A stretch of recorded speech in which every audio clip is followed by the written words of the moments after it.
Productions on the track.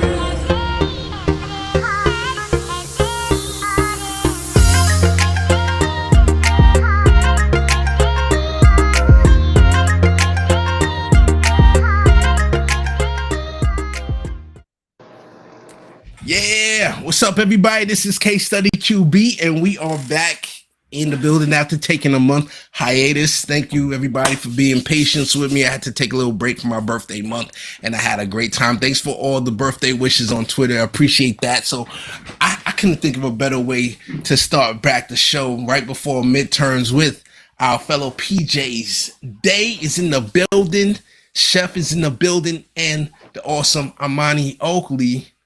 Justice for the black vote. That's right.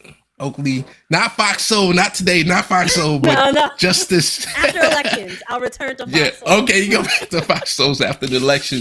So let me say, what's going on, Day? How you doing, buddy? I am great. I'm excited to be back. So this is gonna be fun. Nice. Chef, my man just got hitched. All right, how you doing, buddy? Everything is great. Everything is tremendous. And the married life is good, treating you well? Yeah, very well. Can't complain. Everything I always expected it to be, and 10 times more. Awesome. Armani, ready to make the world better? As soon as you win that $1 billion, what we gonna do? You might think that was a fever dream because I might just get on out of here and Yeah. Everybody's in the chat. Let's see if we got. Oh, Chris, PJ Chris is in the building. PJ Chris, tell us what would you do with? I think Are we up to 2 billion? I saw the last number I saw was 1.9 billion Powerball. I think it's still 1.9. 1.9. So, PJ Chris, tell us what you would do in the chat with the 1.9 billion if you won. And oh man, so we got the midterms tomorrow. I'm just gonna go a quick check with everybody to see. I'm curious. What do you think is it? What are you gonna do with the predictions? I see Dave's like, I don't know. Let me go. I'm gonna go ladies first. Amani, what do you think is happening tomorrow? All right, so I think that Dems are gonna actually win the Senate. I think they'll lose the House. Interesting. And I think there are probably gonna be some races that we aren't gonna find out for like a few days. I just feel that in the air that there's gonna be some counting, recounting, all that nonsense. So that's my prediction. Do you think how much you think this crazy prediction or a question out there? Do you think another like January 6th like event is going to happen? Maybe not tomorrow, but like within the next week. Let's give it a limit of within the next week. I'm just curious. Anybody? That goes for everybody. So Amani says no. What you say, Dave? I'm not all the way no. I don't know. I have to think about it. I don't know. Okay. If you come up with a concrete answer later on, just throw it. Let me know. Dave, what you think? I'm blanking. Is it Lakely? The lady in Arizona, the one running for governor? She prepped Carrie it, Lake? Carrie Lake, I think. I believe she was the one that was like, if I lose, it was rigged. But if I win, it's not, or something. Like, I'm like, so they're already preemptively preparing to do this.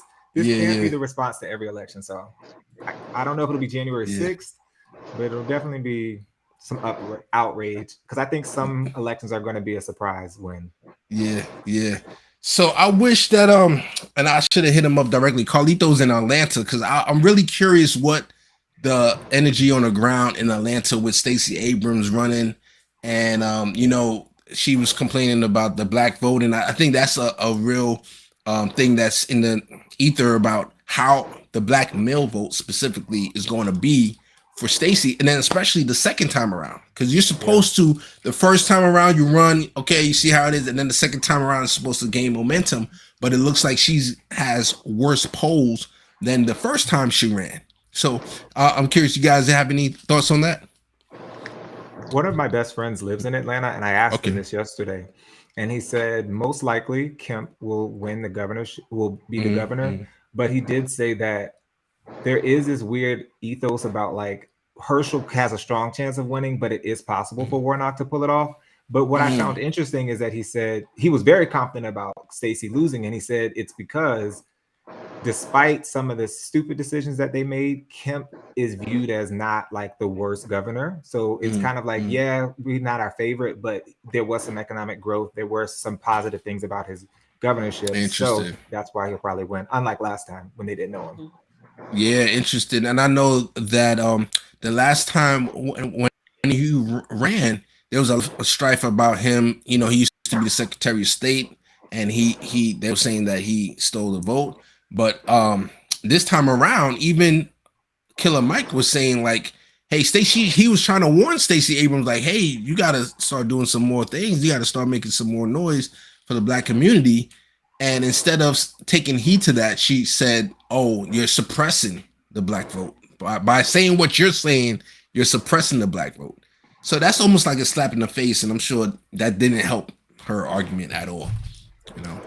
I was reading an article by 538, which, you know, I've been actually saying this for a while. Like, Republicans are trying to, because Democrats can typically rely on the Black vote, just pretty much not doing anything, to be honest, whether that's during election time or after election time, except for telling go, vote, and then they vote Democrat. They really don't do much.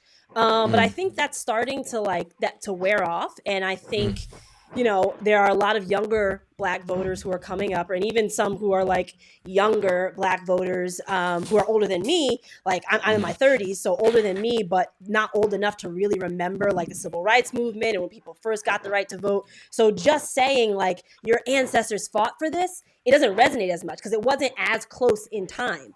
So now people are looking like, okay, that's cool, but we've been voting for you all this time. What have you done for us? And I think it's one thing to say, well, Republicans, you know, they're super racist and all of this. But then what I think is probably happening with a lot of Black males, and I'm interested to see like the stats and the studies that come out after tomorrow. But what might be happening with Black males is cool. Yeah. The Republicans are racist, but Democrats, y'all aren't really much better with your racism. And frankly, they're not going to tax me as much. I might be able to come up financially, which, you know, racism, I'm going to have to deal with it no matter what. But maybe I can at least come up money-wise or come up some other way. So that's my guess. Again, like I'm not a Black male who's voting Republican, so probably not the best person to ask. But I would guess like that's kind of what's happening here. And Republicans know it. Republicans know it. That's why they're starting to run more people of color. I think like if you kind of just paying attention, the people that they're putting up are kind of muddying the waters with regards to who the typical Democratic candidate is versus the typical Republican. I think they know it. And I think they're trying to chip away at the Democrats' hold over the Black vote, which really would be devastating for Democrats because that's a vote that they can really rely on. No, I totally agree. So let me bring in the first clip of the day. Oh, all right. Just to put it in some more context, in one Senate race, just in Georgia, there's going to be $250 million spent by both sides. And I think many of us around this table can remember when 10% of that would have been a reasonable amount for a state like Georgia in a Senate race. But $250 million. $250 million could provide something like 20 meals for people who need food. Just to, again, put that in some context of why this is maybe not the best use of our money. That's unbelievable. So just to put it in. Yeah, so that's on mainstream media. I was shocked when I saw that even in mainstream media, let me take that down, that they even showed that money is a problem. They actually said that you could actually do better things. You could feed the home. I'm like, are these people here like, you know, mutual aid is something being popular? But I'm like, wow, it's starting to spread this idea of mutual aid. What you thought about a little bit of normalcy coming out in mainstream media? Somebody check on my mans and make sure that he's still alive and breathing well, because that was a little too spicy for the normal people there. But I actually, it's a great analysis. I wish it's one that they realized before they were losing. But it is very important to recognize that we could do public funding of campaigns. We could have better matching things in state and local races, because at the end of the day, money should not be a barrier for which you can run as a candidate. I mean, I'm sure Imani can speak firsthand on that situation, especially if you're choosing to do a grassroots funding. if we only base things on how much money we can collect, you will inevitably have a higher representation of the upper class versus working class people. And then we wonder why the policies are never in alignment or in the average person's favor. Yep. I just saw a comment from John P. What's up, John? PJ John in the building. Democrats could have used the Latino votes, but the Latinos have completely left the party. So that's interesting. I know you're in Virginia also. I don't know if you've seen, if you know if there's a big Latino community out there, or even in your area, Chef, that you can, have you heard anything on the street, like from the Latino community, anybody? Like they're saying, hey, we're definitely not messing with these Dems anymore? I'm just curious. I haven't heard anything like that in my neck of the woods. You know, I'm living in Northeast in Connecticut. So, you know, when they say, you know, we're having this exodus of the Latino vote, a lot of those Latinos might be Latinos that live in Texas, Florida, that might even consider themselves Caucasian. They don't even identify really as Latino. Okay. So there's a sensitive dynamic there. But us Puerto Ricans on the East Coast, for the most part, we kind of typically vote blue. Just like a lot of other folks in the poor communities. Yeah. And I haven't heard anything as of late of different. Yeah, I know that. The thing is, when you message and you ask for the vote, you get people's vote. And I think when you have that entitled mentality, which the Democratic Party notoriously has for the black community, that there's like, oh, like Joe Biden infamously said, hey, if you don't vote for me, you're not black. Like the white person is taking away your black card by saying if you don't vote for him. But we saw with the Bernie Sanders campaign, when they went to Nevada, they set up shop in Nevada like a year before the primary. So, and he won handily, like 70% of the Latino vote over there. That's how you're supposed to do it, right? Like, let me get your perspective as somebody that's run already, Amani. Yeah, I mean, the money in politics situation is wild because so what most people don't know is when you run for office as the candidate, you have to do 40 hours a week. If you're running for a federal office, 40 hours a week of what they call call time, which is when you literally call people on the phone and it's like, hey, you know, I'm such and such is what I'm running on. You have a little conversation. Then you ask them for a certain amount of money. And they may or may not give it to you, right? And you have to, and when you're a grassroots candidate, that's super important because you have to really hit those calls. Whereas establishment Dems, and certainly this is probably true for Republicans, you know, they either got a whole bunch of like what I call machine lackeys or establishment lackeys doing those types of calls for them. You got their lackeys throwing fundraisers for them. They only have to spend a few hours a day doing it because they have a whole apparatus behind them. But what's starting to happen is that, you know, the Democrats, whether that's the left or more establishment Democrats, are starting to tap out wealthy Dem donors. So whether that's Dem donors who are more left or who are just establishment, they're tapping them out.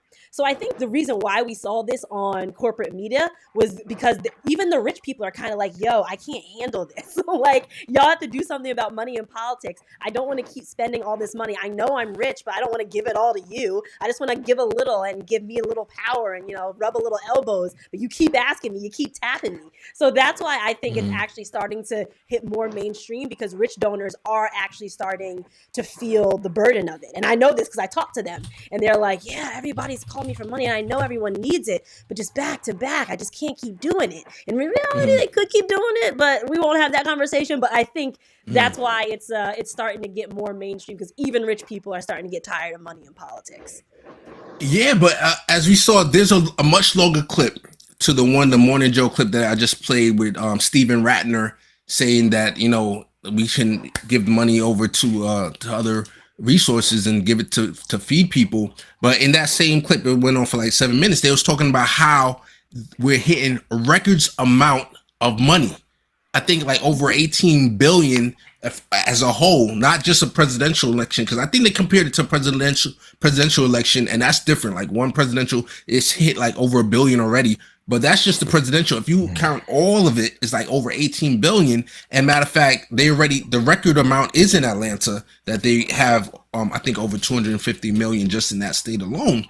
That we're going in that trend, even though I hear what you're saying, that the rich people are getting tired of it. Because I get tired. How many of y'all get text messages like from people that I don't even Every support? It's crazy out here. Every day. I'm like, I gave money to. I'm already hitting the report as junk button. Delete and report as junk.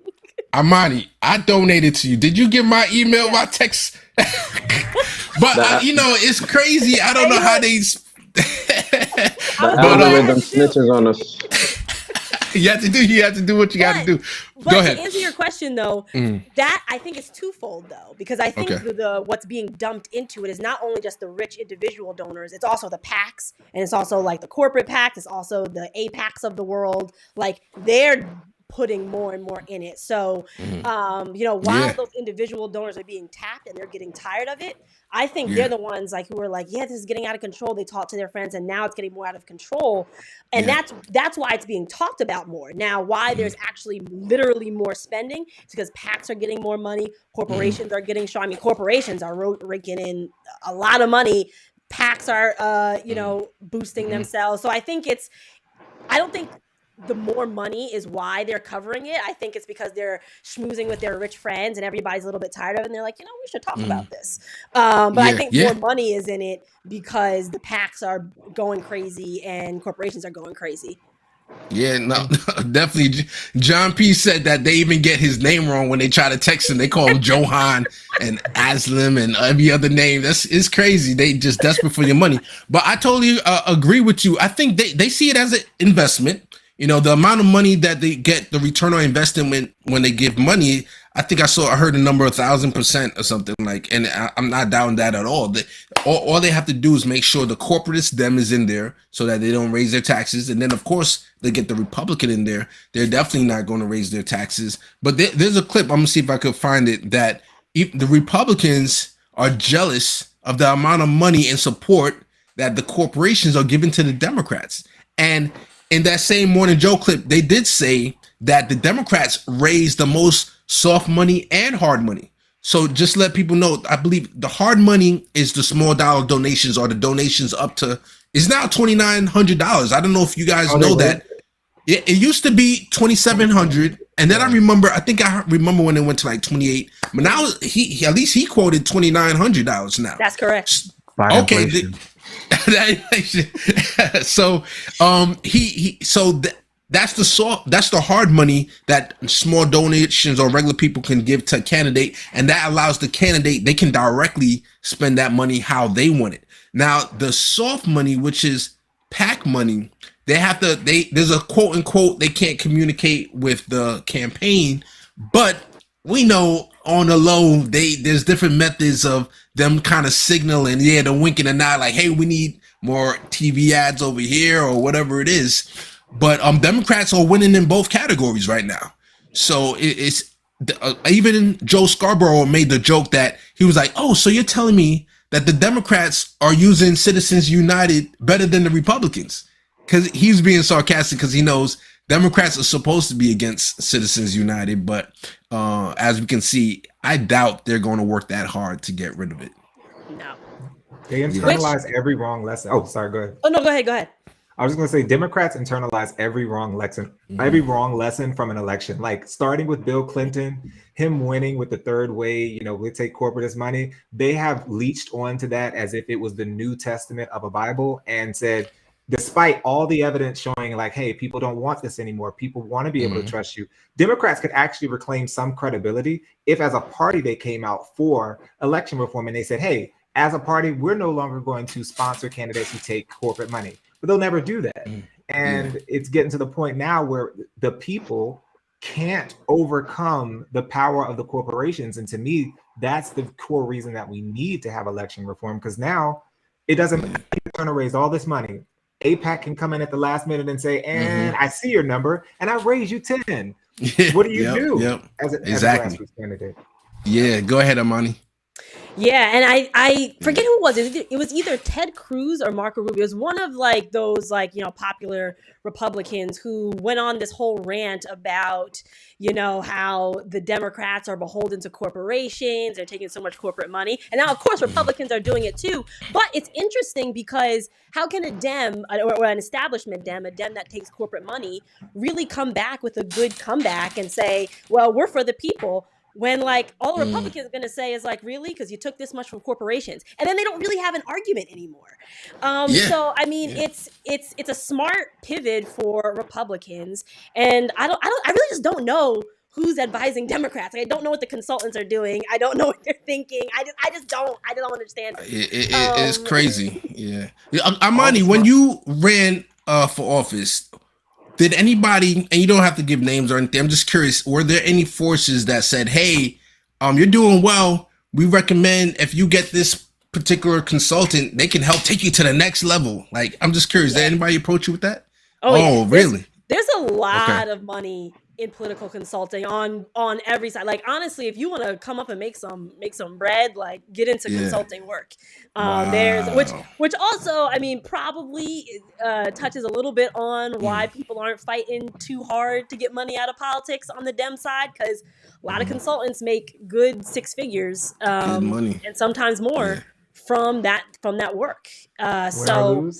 And who, I mean, but it's kind of weird because if we had public elections, I mean, they'd probably still make a good deal of money. It would just be with the public dollars, but probably not as much as they make now. But yeah, that definitely happens where it's like, yeah, get this consultant. I mean, there's so many people offering you their consultant that they talked to or worked on with, blah, blah.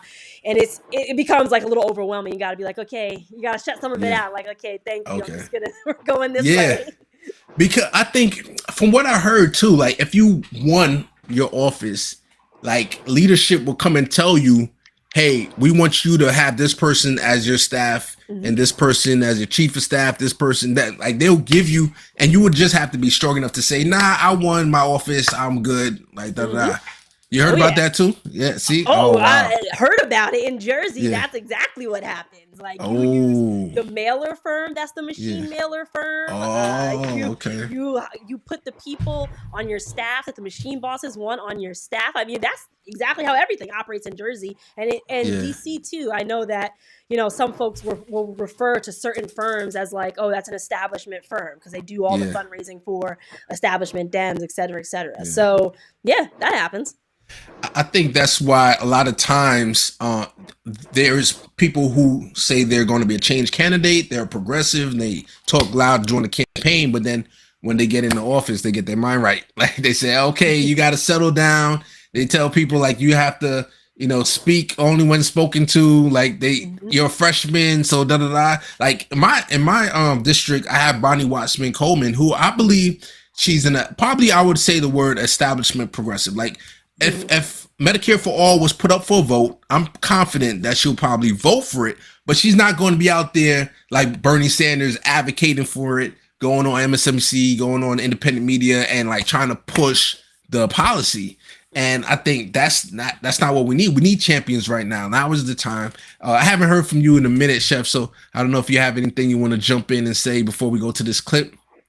In regards to the consultant comment, and you said something about the advertising earlier. I think those are the two winners in any election are the political consultants and really the account executive at the television station that's getting paid for those television ads.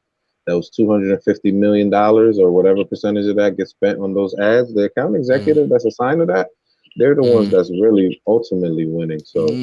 So we can't forget about that. And then ultimately, when the folks are running, I want to say, they usually start off with the best intentions, but if you're not really aware of the political part of this, and I'm not talking about the science part, I'm talking about the art part of being a politician and just really understanding the nuances that go with relationship building, and you do this for me, I do that for you. I think that kind of goes over a majority of people's heads, especially when they're going in and they're starting out.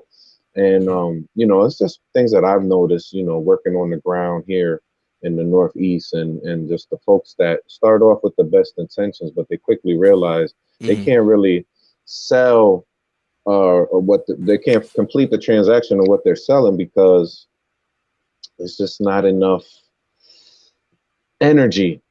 There's not enough real others that are like-minded like them, not in the sense that they don't want to see progressive change, but in the sense of that they don't necessarily want to contribute in a way that is going to affect everyone in the long term positively.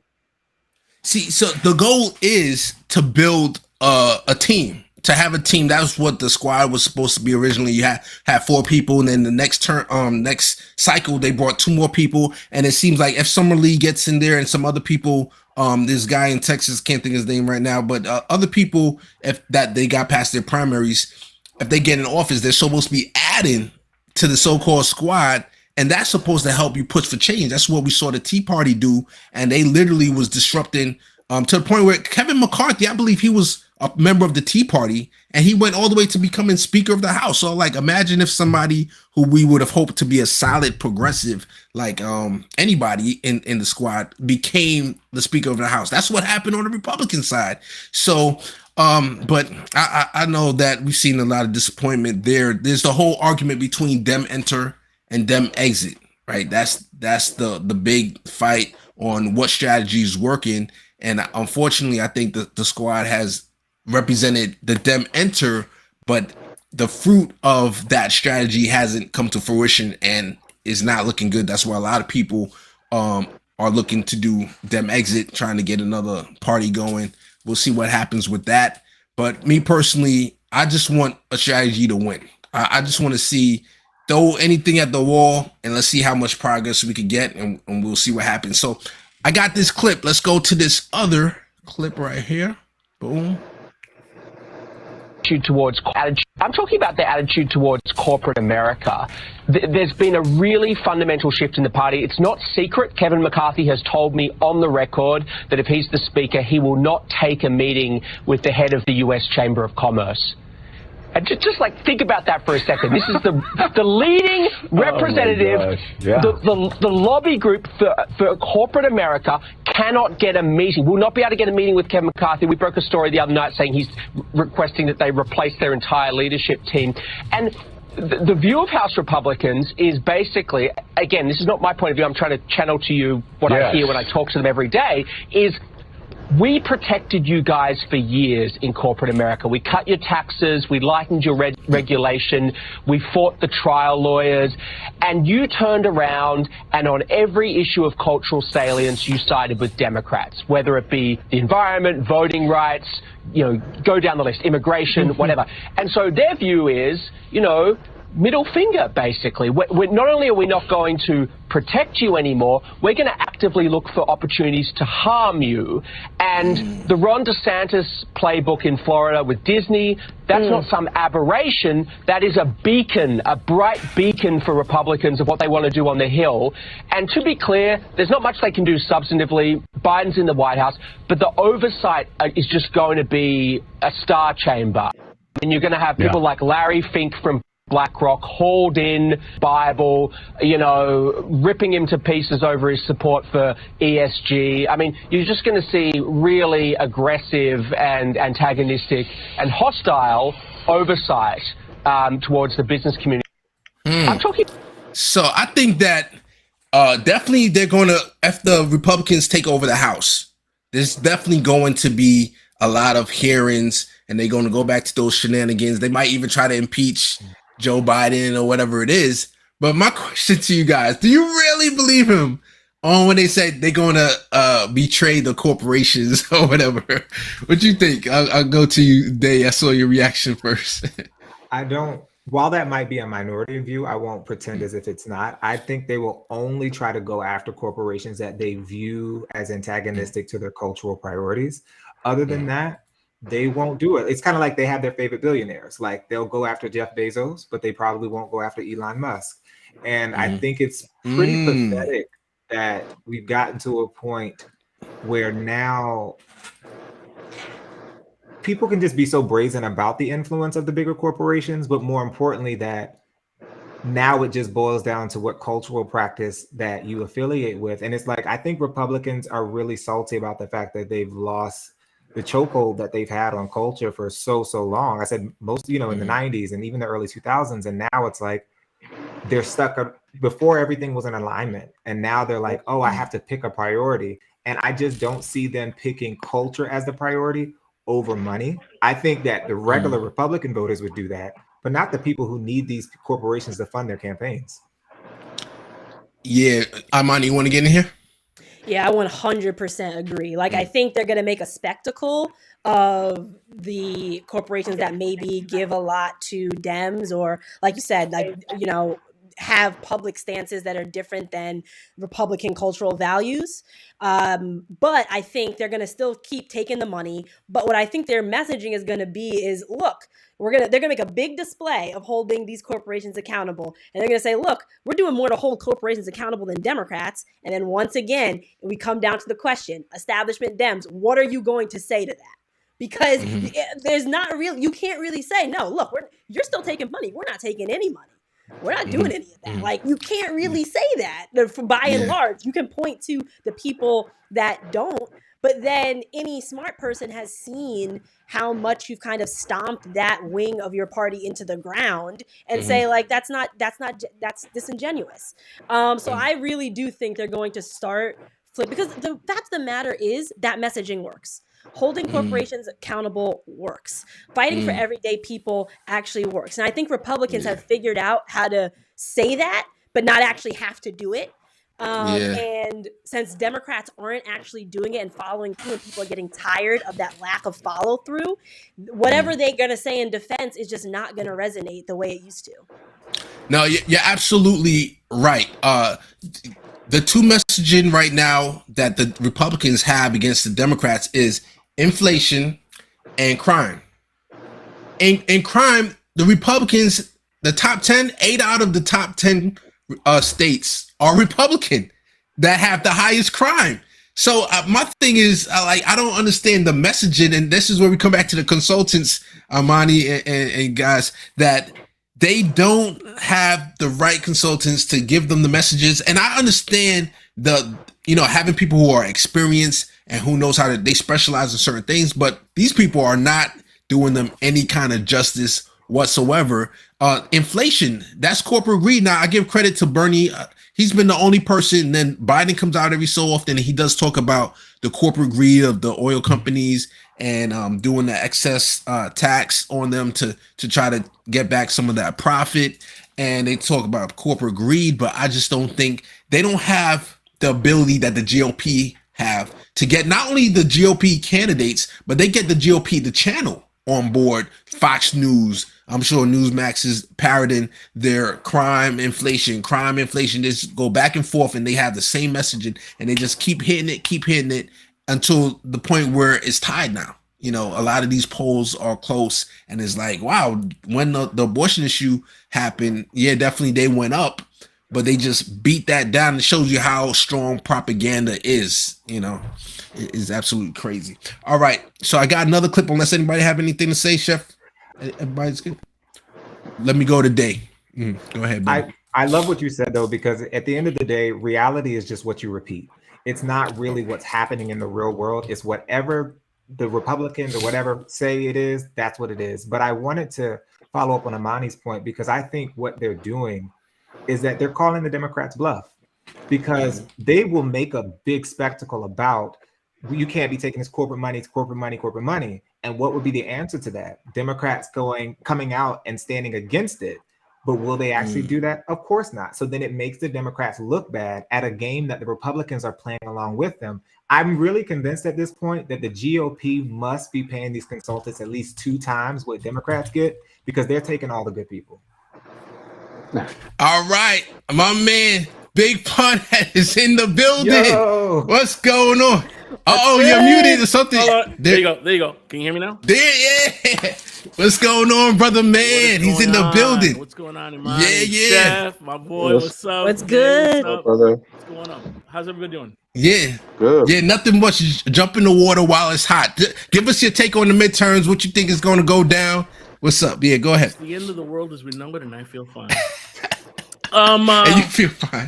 No. Well, hold on. Big Pun, we were just talking about earlier about how, we got the Powerball going down, the 1.9 million, billion, and certain people, I'm not going to say who's going to get a bunker, and they go to escape the nuclear holocaust is going to happen because of Ukraine-Russian war. So you joined the fun on that one. This is a good plan. I'm not going to say, I might have a ticket, I might not, I'm not going to say. It is the most, but the lottery is the most messed up thing in the world anyway, but nonetheless, I was listening to you guys, I was listening to you talk to Chef, and you talked about Latinos and which way they vote, whether it's blue or red. And it's funny because they finally figured out that Latinos are not a monolith, but now they don't know what to do with us. Shocking.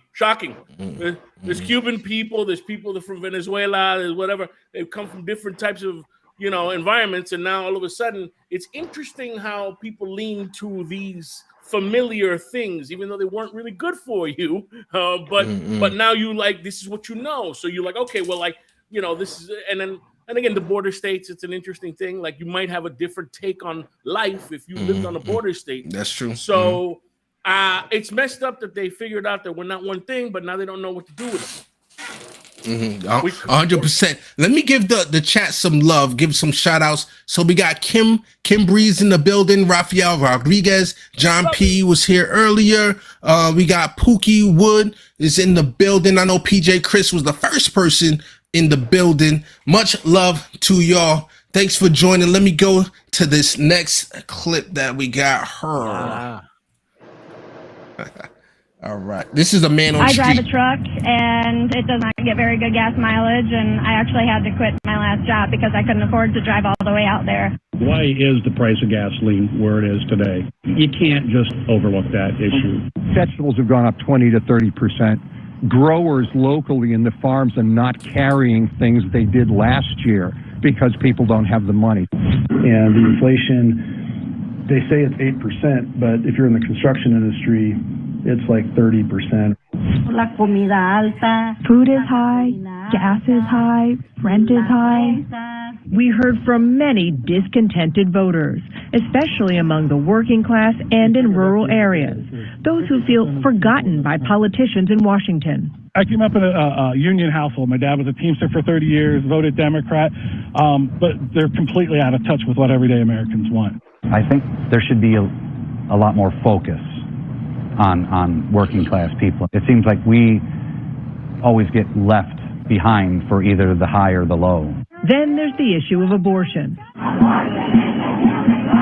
Maybe not the main driver for all voters we talk to, but it is one motivating factor. We need to elect legislators all across the country who are going to protect women's health rights. What's most important to you with this election? Really, it's abortion rights, I think, for me, and just making sure that women have the choice. I think there is a high possibility we may see something like Kansas. I think a lot of women aren't ready to go way out in public and wave signs and do the whole bit, but they're going to come to the voting booth and they're going to vote their conscience. I want to stay in front of the judge.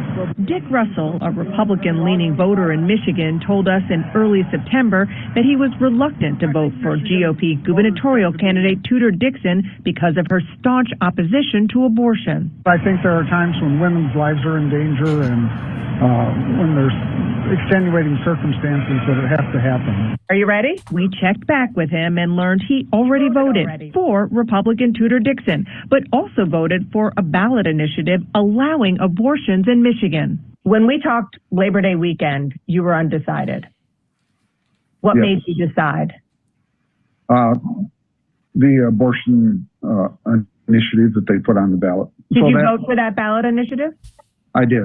And would you have felt comfortable voting for Tudor Dixon if that didn't exist? No. I was having a problem with that. Because Democrats think that by putting that on the ballot, it's going to help Democratic candidates. It did the opposite with you. Yes. So I'll stop it there. But what you guys thought about that? I'll read John P. real quick. Say, yeah, because Republicans doing so much for them. Shake my head. Then the GOP voted against the Inflation Act. True. And then Rafael Rodriguez said, of course he voted Republican. So, I mean, that's interesting because usually what happens is, like, for example, in Florida, they had the raise the wage to $15 minimum wage. I believe that happened the last cycle. And it won overwhelmingly. But the people who they pick, I think, for either for the Senate or the governorship was still Republican.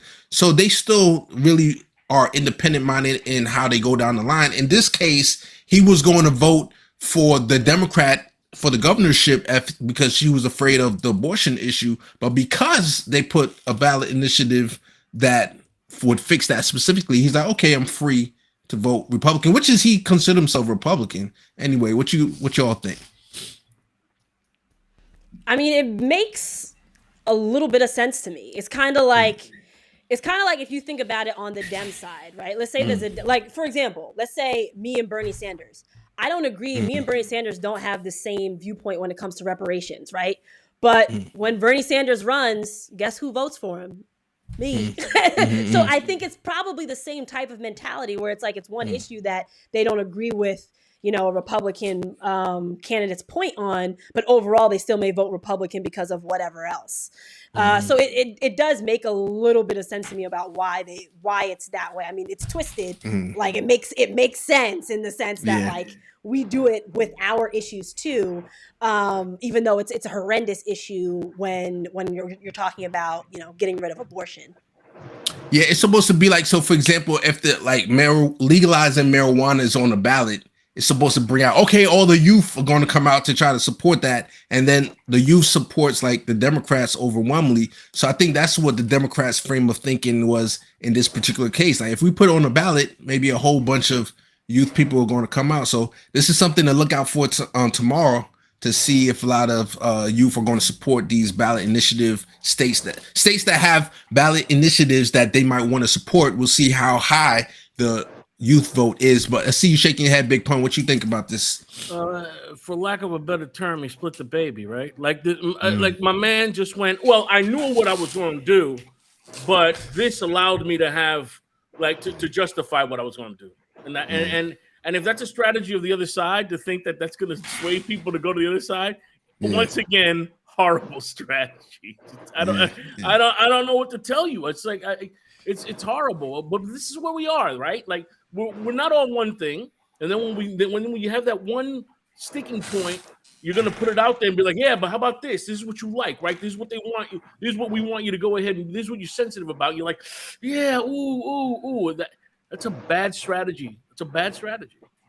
Yeah, 100%. I see PJ Chris said DeSantis has done everything to slow walk 3 ballot initiatives that have passed overwhelmingly, and Dixon will do the same. And I remember that it was the ballot initiative to help ex-felons vote, and he made it so that you had to pay money, unfortunately, to you have to pay off all your jail bills and all these other stuff to be able to then vote.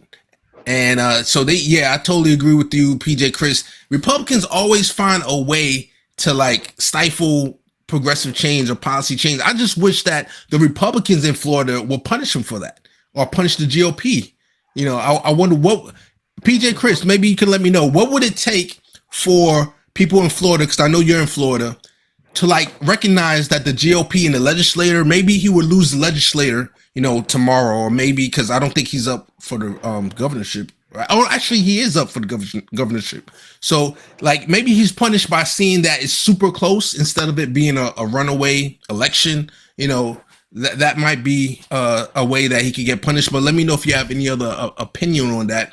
Anybody else got anything to say about this before? We're going to go into a whole different topic after this. I just want to acknowledge that they were talking to these people like they were on a safari in the commonplaces of America, and that really bothered me. But other than that, I feel like I'm a fan of direct ballot initiatives, and because I personally believe that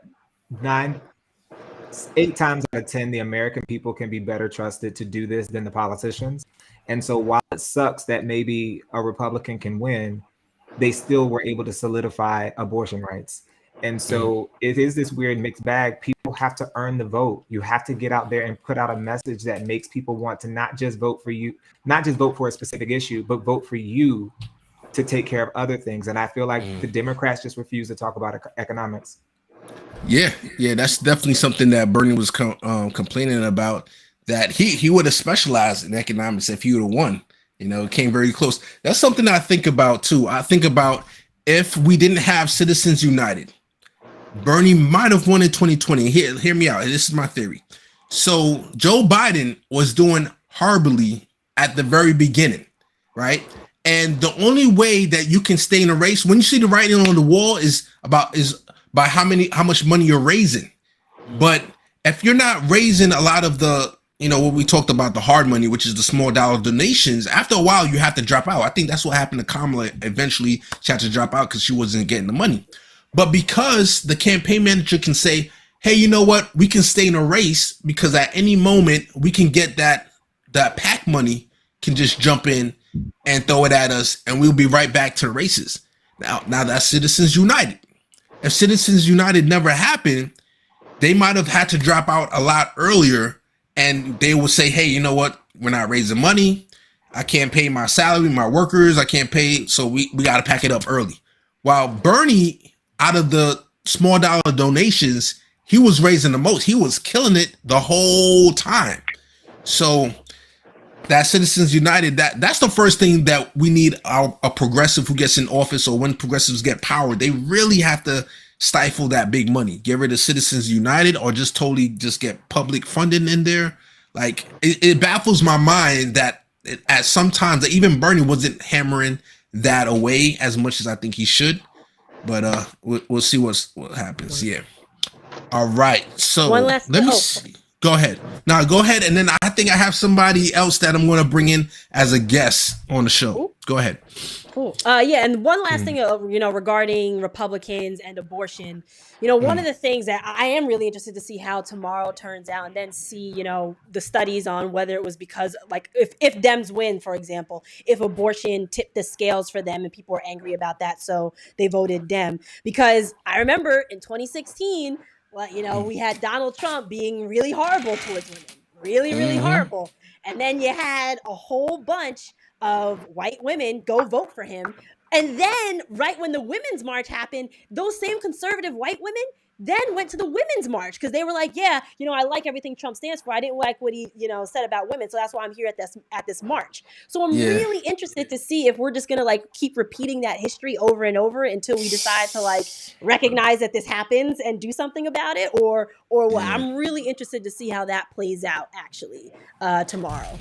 Gotcha. So we got a guest here. Let me see. I can bring up the person. Hey, what's up, Trish? Is that you over there? Yes, because that was me. What's going on? All right, so this is a friend of mine, cousin of mine, and she is a novice to politics. And I was like, hey, if you have any questions, so I see you put libertarians. Is libertarians the way to go? I'm just going to bring you in real quick, and then we're going to go into the next clip. But go ahead. No, I said I'm just trying to figure it out. I'm here. You think are you going to vote for the Libertarian tomorrow? Who you going to vote for? Yeah, I'm going to vote for who? Libertarian. All right, good. Thanks for coming through real quick. I'm going to go into the next clip. You're driving and I don't want you to crash. I'll talk to you later, buddy. No, I'm not driving. Oh, you're in the car. We can't see you, but I'm going to hit up the next clip. Much love to you. All right. Girl, she wasn't ready. She was not ready for me. Yeah. All right, let's go on to the next clip. So this clip is going to be, for anybody who knows, Tiffany Cross had a show on MSNBC. And this clip coming up might be the reason why she lost her contract. Y'all look like cousins. Just think they are a problem for the rest of the country. Let's get them out of it. All right. Hey, y'all look like Woo! That was fire. I saw Big Pun's face went up. What you think about that one, Big Pun? No lies detected. I don't even know what the problem is. She's on a show with Rawlings and Charlemagne the God. And it got spicy, and it wasn't even on the air during the course of her job. So exactly, I don't know what the problem is. I don't know what the problem is. Was she supposed to go on the show and be boring with those two dudes there? Those guys are comedians. So whatever. But no, she spoke her mind. She wasn't wrong. She was just vocal, and they don't. There's such a double standard that exists with people just saying what's on their mind and being crucified for it. When we had 4 years of Trump, where he was just saying everything and anything about everyone, and just got away with it. He got a pass, and now you're getting people that are just getting canceled left and right. I mean, you got Kanye West, Kyrie Irving, Rihanna. They're all just expressing whatever it is that they're feeling at that moment, and they're just getting crucified and just canceled, and it's just crazy, the double standard that exists. It just boggles my mind. It really does. But Chef, my whole thing is there's certain things you just can't say at work. At work, right? So that's what I think. Like, and then people have lost that, so they hide behind the First Amendment. They go, "Well, I'm just expressing my thing." Kyrie, I get it. It was on his Twitter. He didn't say it at work. They're getting rid of an owner who was saying a lot of stuff at work. You know what I'm saying? So this is where they are with it. You understand what I'm saying? So yeah, you can't go to work and say what you want. So I see that's messed up that she's not at work. She said what she wanted to, and it wasn't like whatever. But I mean, yeah, you're right. I mean, there's a lot of stuff out there that you have to know. You have to have some kind of like sense as to I could say this out loud. I could say this out loud here and get away with it. Kanye obviously doesn't get it yet. Kanye doesn't get it. Kanye's doubling down today. He's doubling down. John P's calling you out, Chef. Just let you know, John P said, did Chef just compare what she said to Kylie Kanye? But I don't know if you ever. Let me get Armani in here. You want to say something, Armani? Yeah, it's just, so I agree with the point that it's not at work, and I am totally against like your employer just being in every asset of your life. Like, you can't say anything. You go to a restaurant and you say dick, well, yeah, kiss your job goodbye, buddy. It's just too much. But like on top of that, though, I mean, she's like, the United States doesn't really have a dick that she's really advocating to castrate. Like, it just feels weird. Like, why would that be a thing that people just kind of like, oh, you know what? That's one step too far. You're talking about cutting the United States dick off. Well, well, see you later, buddy. I mean, it's just like, it just seems so odd to be like deeply offended by that. It's not real. Like, it's not reality. I don't. Yeah. I think they're totally wrong by firing her for that. Yeah, just to give extra context, also that Tucker Carlson brought her up on his show and kind of demonized her. I wish I had the clip of what he said, but he demonized her. Then she went back on her show, responded, and it seemed like, from what I understand, executives talked to her about getting out of hand, like saying too much, and I guess that Charlemagne the God, hell of a weak clip was like the last straw, and she lost her job. My thing is, I hope she finds a good place. I know other people said, hey, you could come to my side, or I hope she starts her own show, because it's nothing like having your own independence, and we see a lot of people now have their own shows. They use Patreon, and $5 a month, people raise enough money that they can support themselves, make good money. So I think that's the way of the future, honestly. It's like, don't have to go through mainstream media. It's like music. You used to have to go through the big labels, Def Jam or whatever. Now you can just start your own independent career. And even though you might have 100,000 solid fans, if each of them give you $10 for your album, you're making good money. So I think that's probably the best way to go. Dave, you have anything to say about this? I'm slightly taking a different approach, I think, than the rest of the crew. I do agree that I don't like morality clauses, because I'm assuming that's probably what they use to get out of it. I don't necessarily agree, but it is what it is. To talk about the fact that I think part of it is her position. As a political commentator, I think that she's held to a different standard, even though she's on a comedy show, and it's kind of like when you're at the cookout, but nobody knows, there's no camera at the cookout, and you're having a conversation is one thing. But she went on public television and not only said castrate the state of Florida, but she also said, and I think this is the crucial part, she said just get rid of those people. And I was like, we say that so flippantly a lot of times about states like Texas or Florida, or we even have, people say Florida, and I'm like, there are millions of Democrats who also live in this state who, despite what's being promulgated a lot of times, are working their best to change their state. And I don't think it's fair or really in our best interest from a marketing standpoint to be saying things like that and then expecting for these states to flip in our favor. And I think that's probably closer to what maybe was more considered problematic when it came to her take on everything. Because I think had she stopped at, I want to kick off Florida. I'm not a fan of Ron DeStupid, which almost I think is better than Ron, is the Trump version of it. It's like Ron the Sanctimonious. But I'm like, had she stopped there, it wouldn't have been an issue. But I think it's because she took it further and made such a violent imagery about how to get rid of the country, of the state, but then made despairing thing about the whole state. That's just my thought. Listen, as gotcha. Go ahead. As go the ahead, buddy. diplomat here representing New Jersey, I can tell you, people say awful things about New Jersey all the time, and never have I won, and awful things about the people of New Jersey too, and never once have I been like, yo, take their job. Yo, get them out of here. Take their job. It just seems just so over the top. And I could see, I do see the point of like, you know, she's a public figure, etc. But that seems like a come in my office and let's have a conversation type of thing. And like, don't do that again type of thing. Not like, oh, you're gone tomorrow, pack your stuff, get out of here. Like it seemed just over the top. I think and I want to make that clear. I agree. I don't think she should have been fired. Right. I just think when looking at the situation, like finding the fault in the situation, because people are like, oh, she didn't say anything wrong. I'm like, you could argue vantage point. However, was what she's saying in good faith in the context and the situation? I think she still would have been employed if she didn't say dick. That's what they couldn't handle, man. They couldn't handle that. I'm telling you that. I think that's what put it over the top. She could have said Ron DeSantis, Florida. How many people haven't said that? And you're right, Amani. Oh, dirty Jersey, all this other stuff. That everybody always has something to say about some place, and it's very generalizing, right? It's messed up. But I think she went to the D, and she got fired.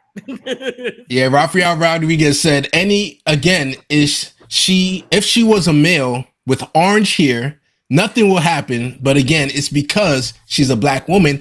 And unfortunately, I have to point this out. The president of MSNBC right now, her name is Rashida Jones, and she's also a black woman, unfortunately. So just got thrown under the bus. And I wish there was more grace or something. But that was my point about the double standard. That was all. That's all I was just trying to say about the double standard earlier. About just folks being able to just, express themselves and then they just get canceled, whether they're at work. I agree with a bunch of stuff that Day just said too. I kind of lean towards what he said. You are held to a little bit of a higher standard. She's probably contractually obligated. Who knows? She probably violated the terms of her contract. We don't know the terms of her contract. Maybe it says specifically that you can't do stuff like that. We don't know. We just going based off emotion. So that's something that's really to take into consideration as well. Probably violated her contract saying that. But I don't agree also, I want to say that again. You said you don't agree with who? Her getting fired. Like I think the whole situation is trash, but like I don't.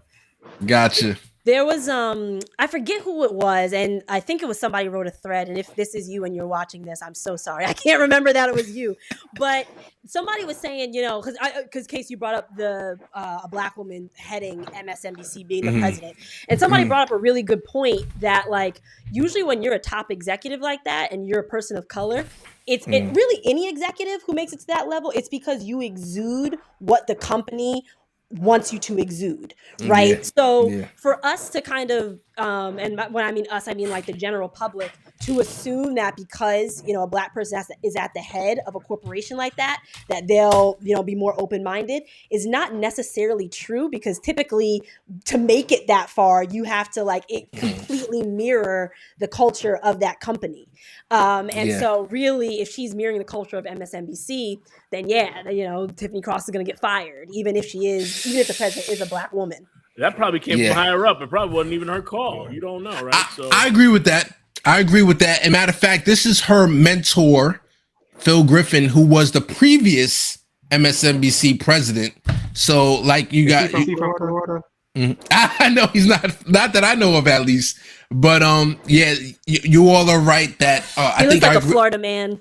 I agree with you, Armani, in that definitely that's how corporations work, or the corporate, like they put in place even somebody with a black face, put them in the front, and you still have the puppet strings in the back. You know, I think people gave Obama that same excuse, like, oh, we have a black president, but he can't outright do stuff for the black community. Of course, they don't want him to look, you know, like he's pandering to the black people. But my thing is like, hey, if there was any other race in there, they would go ham on and help their people out, you know? So when we get in there... Most people don't have grit and courage. Most people do not have grit and courage. That is one thing. Working for me in the machine taught me. You could get a position and have a title and technically have all the power in the world. But if you don't have courage, you're just going to do the same thing that's expected. Oh my goodness. Thank you for saying that, Imani. So, you know, I'm not going to say the town that I live in, but I'm definitely involved politically in the town that I live in. And the mayor of the town that I live in, you know, genuinely kind of fits that description where, that they're elected, but they don't have that grit, that toughness to make those, they don't have that managerial courage that's needed to make the tough calls and make the tough choices. And that goes into what I said earlier about the art of politics. You know, you got to be able to know when to turn that volume up and turn it down, that grittiness. And know not only when to say no, but to say, no, this is why we're not doing that. And really, this is what we're going to be doing. And we really are going to be doing this. And like, don't be scared. And a lot of people are just afraid or timid to lose support, afraid to lose donors. So they're not ready to go out there and jump in the fire like they probably know in their heart that they should. Yeah, now 100%. I think this is a great note to end the show on.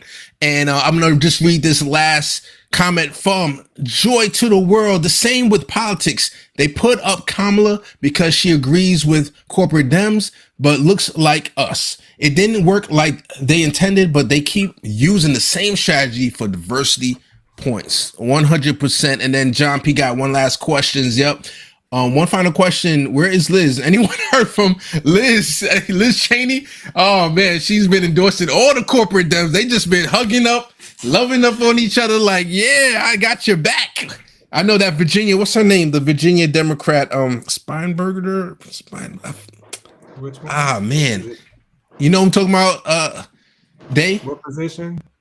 She's in the House of Representatives, Virginia, and she was complaining about progressives, about them talking about defund the police in the last election. Abigail Spanberger. Yes, Abigail Spanberger. Yeah. So she's Liz endorsed her recently, and I know they were hugging up in each other. And I think Liz is going.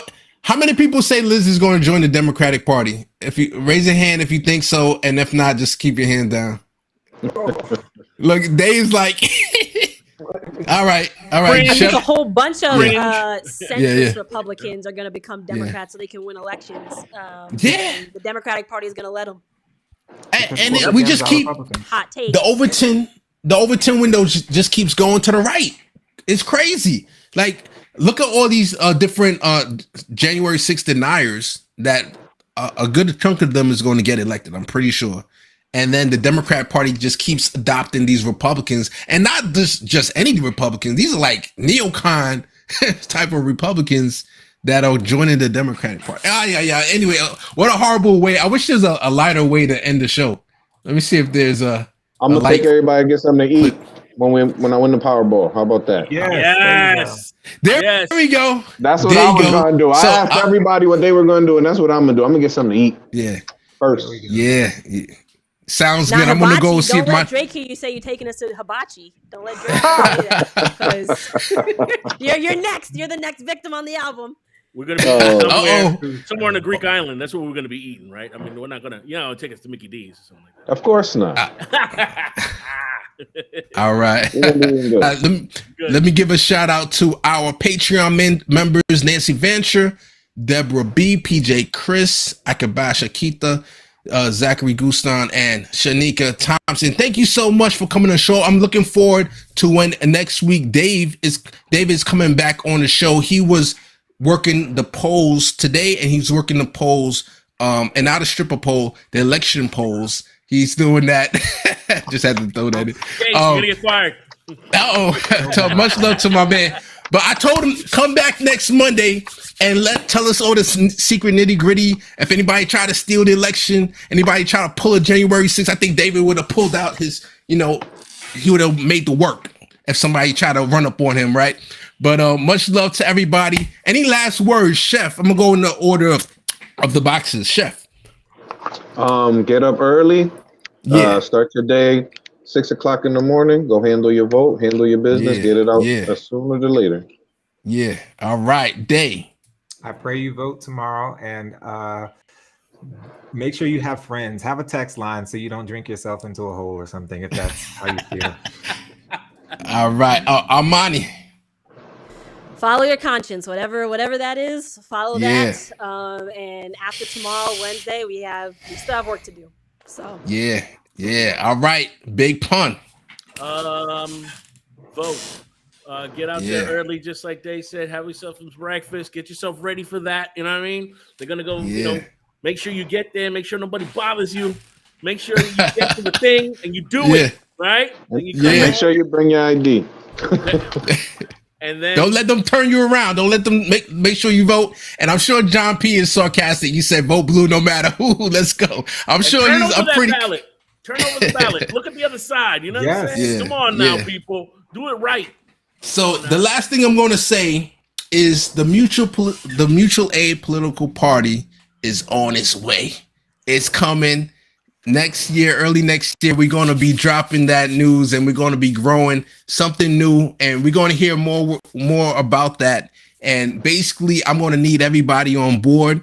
We're going to be talking to your neighbors. We're going to be helping each other out. And I'm excited about this initiative that's going to be coming. And I'm looking at everybody who's been complaining about them exit, them entering. Now is the time of action. Is going to be coming in the new year. I'm going to drop the mic on that one. Much love, everybody. See y'all later. Thank y'all. See you next Monday. Adios. Thank you.